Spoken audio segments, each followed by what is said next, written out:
د 2 کالو آصف چې 32 کال پس چې د خپل مور پلار سره میلاو شو. کله چې د پلار سره میلاو شو نو پلار یې په چغرو شو، په ژړا باندې شو او وایي ژړلو. او بیا چې د خپل مور سره میلاو شو نو مور هم ډېر زیات وژړل، ځکه چې 32 سال عمر کې ورته بیا خپل زوی واپس میلاو شو، ځکه چې 2 کالو کې چې دا ماشوم ورک شوی و او بیا په 32 کال عمر کې و چې هغه ته میلاو شو. نو هغه ټول په ژړا شول او ټول خلک یې په ژړا باندې مجبور کړل. ملګرو دا واقعه د حسیب د ځکه چې په دا په اسلام آباد په درګاه کې ورک شوی په 2 کالو په عمر کې چې د خپل مور پلار نه ورک شوی او بیا چې دنو 32 کال عمر کې دا د خپل مور پلار سره میلاو شو. ملګرو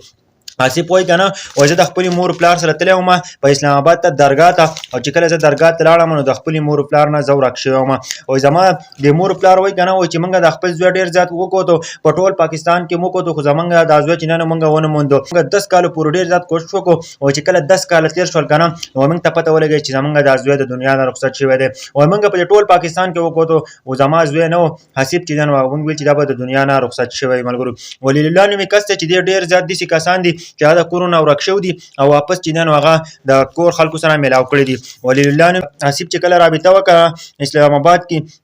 آصف ورته دا خبره وکړله چې زه په درګاه کې په اسلام آباد کې د خپل مور پلار نه چې دنه ورک شوی یم د 2 کالو په عمر کې، او اوس ته زما د خپل مور پلار سره میلاو کړه. ولله چې دنه خپل ټیم ایکټ یې وکړو، هغه دا کوشش فیملي وګوري ولله او بیا چې دنه د آصف سره میلاو کړي. ملګرو نو ولله چې دنه ډېر زیات غټ کوشش یې وکړو، د هغه باوجود چې دنه د آصف چې کله ما فیملي ده نو هغه چې دنه وموندله، هغه چې دنه واپس ته راوغوښتله آصف چې دنه هغه هم واپس ته اول راغوښتی او بیا د هغه فیملي چې دنه واپس ته راوغوښتله. چې کله آصف چې دنه خپل مور پلار ویني نو خپل پلار لغاړې ورکړي او په ژړا شي دومره وژاړي کنه پلار کنه ډېر زیات چغري ووایي، ځکه چې په 2 سال په عمر کې چې دی په اسلام آباد په درګاه کې ورک شوی او په 32 سال عمر کې چې دی هغه خپل مور پلار ته میلاو شو. بیا چې دی خپل مور لغاړې ورکړله نو هغه هم په جغرو شوله او ټول خلک چې هلته وو نو هغه وژړل. ملګرو